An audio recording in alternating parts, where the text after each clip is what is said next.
will use most often. Just stop. I don't want to hear what you have to say. No, I will not sit down and talk to you about this. And yes, I want you to leave me alone. You think you have it all. You think your Jesus can do all things. Then tell me, why is it I have nothing? Tell me, if everything is better with him, will my mom come back? Will my dad finally notice? Will I stop marking my depression on my wrist? Will my heart be put back together? Will I stop looking for love in a night full of regrets? Will my slate be wiped clean? If you think my life is so easy to walk away from, how about you walk in my shoes and tell me that again? At least my way is easy. I can take the punches. I know I'm not good enough. I know that there is no happy ending for me. So just stop. I'm sick and tired of you telling me that somebody loves me. I'm sick of you inviting me to your stupid church, watching the fake smiles and fake hallelujahs. You think you know me. You think you know what goes on in my head. I hate when you say things will get better. If it's so easy to get better, why was my life hell to begin with?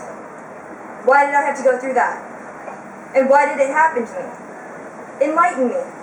Give me the Christian answer to my problems. All I'm trying to do is keep everything contained.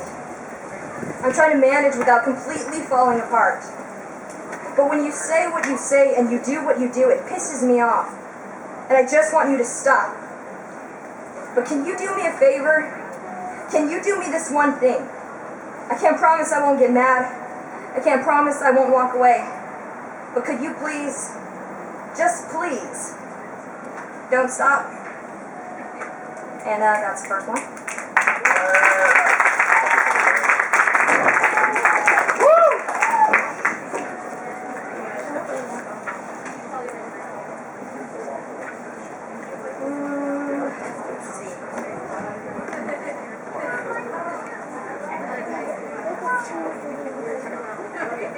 This is one I've read a couple times before, but, one more time won't hurt.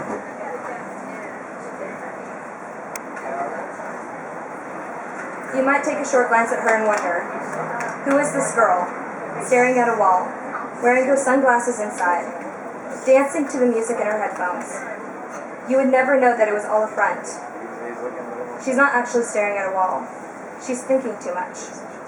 She wears her glasses on the inside because her thinking brings her to tears. And she dances to the music in her headphones to feel alive. What about the boy in the middle of the crowd, cracking stupid jokes? Cool, center of attention, who walks around like he doesn't have a care in the world. And still, you would never know that it was all an act. That the reason he cracks his stupid jokes is because his world is chaotic. That by making himself the center of attention, cool and collected, no one would really know what was going on. That the reason he walks around without a care in the world is because he really doesn't have anything or anyone to care about. What about the woman carrying her sleeping child? Or the man reading a book? Or the veteran at the bus stop? What about your best friend? Your brother, your sister, your mom, or your dad? See, if we don't take the time to get over it, nothing changes, right? So how about we stop assuming everything's fine for once? How about we actually care about somebody other than ourselves? Because deep down, that's exactly what we want. Is for someone to break our shell. To actually ask, are you okay? But we don't know how we'd answer. We'd be like, oh yeah, I'm fine, how are you? We'd flip that switch so fast so that we wouldn't be reminded of the pain. When really we're screaming on the inside for someone to push past our I'm fines and everything's great. We're slowly dying on the inside to let out how we're actually doing. We're a ticking time bomb fighting the urge to just scream in the middle of a coffee shop. We've used tape and glue to try to keep ourselves together for so long, fearfully wondering, will anyone notice that tape and glue that we've poorly put together to make ourselves look normal?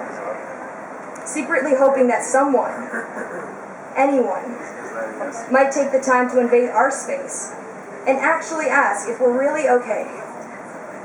See, you never get this in first glance or in quick conversation.